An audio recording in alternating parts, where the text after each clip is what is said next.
कभी इस गांव में 1269 लोग रहते थे। घरों में चूल्हे जलते थे, गलियों में बच्चों की आवाज़ें गूंजती थी और खेतों में जिंदगी बसती थी। फिर पानी खत्म होने लगा, एक एक करके परिवार गांव छोड़ते गए और आखिर में यहाँ बचा सिर्फ एक आदमी, कंदासामी नायकर। पर उसने भी गांव छोड़ने से इनकार कर दिया। उसका कहना था कि मेरे पिता और दादा यहीं जिए, यहीं मरे, मैं भी यहीं आखिरी सांस लूंगा। लेकिन आखिर ऐसी कौन सी वजह थी जिसने 1269 लोगों से भरे पूरे गांव को खाली कर दिया? और जब सब लोग चले गए तो कंदासामी अकेले यहीं क्यों रुके थे? तमिलनाडु के थूथुकुडी जिले में शहर से करीब 35 किलोमीटर दूर एक गांव है मीनाक्षीपुरम। धीरे धीरे मीनाक्षीपुरम इतना खाली हो गया कि साल 2021 तक पूरे गांव में सिर्फ 70 वर्षीय कंदासामी नायकर ही बचे थे। चारों ओर से बंद और जर्जर मकान थे, सड़कों पे लोगों की चहल पहल नहीं थी और तेज हवा खाली गलियों से गुजर रही थी। आसपास के सबसे नजदीकी आबाद गांव भी लगभग 3 से 4 किलोमीटर दूर थे। लेकिन सवाल यह है कि जिस गांव में 1269 लोग रहते थे, वहाँ सिर्फ एक आदमी कैसे बच गया? कंदासामी एक पुराने घर में अकेले रहते थे। एक चारपाई, पानी का ड्रम, टेलीविजन और जरूरत का थोड़ा सा सामान, यही उनकी दुनिया थी। साथ देने के लिए एक कुत्ता और एक बिल्ली थे। राशन और दूसरी जरूरत की चीजें लेने के लिए वे अपनी मोटरसाइकिल से पास के सेकरकुड़ी गांव जाते थे। उनका बेटा हर महीना खर्च के लिए 2000 रुपए देता था। लेकिन बच्चों के बार बार बुलाने के बाद भी कंदासामी ने अपना घर छोड़ना स्वीकार नहीं किया। आखिर ऐसा क्या था उस मिट्टी में कि पूरा गांव चला गया, लेकिन कंदासामी ने वहां से एक कदम भी बाहर रखना स्वीकार नहीं किया। पर मीनाक्षीपुरम की ये गलियां हमेशा से इतनी सुनसान नहीं थी। कभी यहाँ खेतों में काम होता था और हर घर में परिवार बसते थे। फिर धीरे धीरे इस गांव की पूरी तस्वीर बदलने लगी। मीनाक्षीपुरम की सबसे बड़ी समस्या दूरी नहीं थी, बल्कि पानी था। गांव के अपने जल स्रोत धीरे धीरे जवाब देने लगे। हालात यहाँ तक पहुँच गए कि लोगों को पीने के पानी के लिए कई किलोमीटर दूर तक जाना पड़ता था। गर्मियों में यह सफर और भी कठिन हो जाता क्योंकि पानी की जरूरत बढ़ती, लेकिन उपलब्धता घटती जाती। जब पीने का पानी मुश्किल से मिले तो खेतों की सिंचाई कैसे होगी? फसलें कमजोर होने लगी, पशुओं को संभालना भी भारी पड़ने लगा और गांव में रहकर कमाई के रास्ते लगातार घटते गए। ऊपर से सार्वजनिक परिवहन भी गांव तक नहीं पहुंच पाता।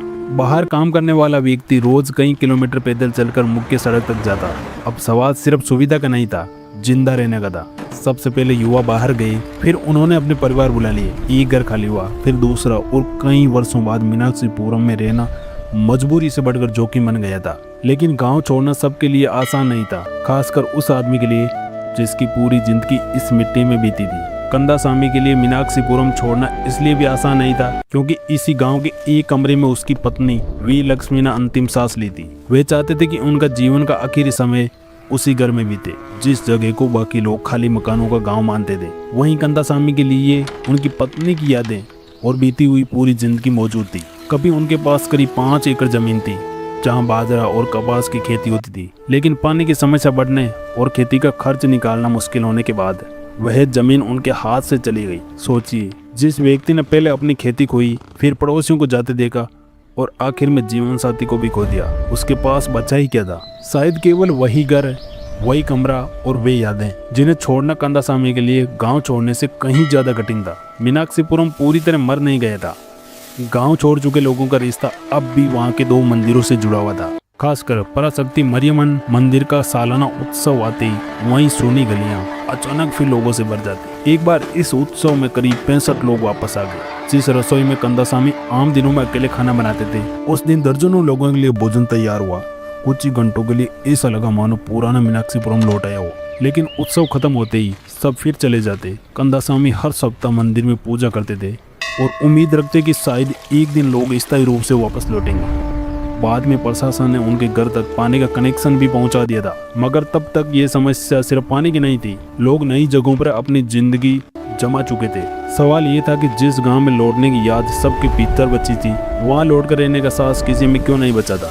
कंदासामी ने अपने जीवन के अंतिम समय को लेकर जो इच्छा जताई थी, आखिर वही सच हुई। 24 मई 2024 को करीब 73 वर्ष की उम्र में उनका मीनाक्षीपुरम में निधन हो गया। खबर मिलते ही उनके परिवार और आसपास के लोग गांव पहुंचे।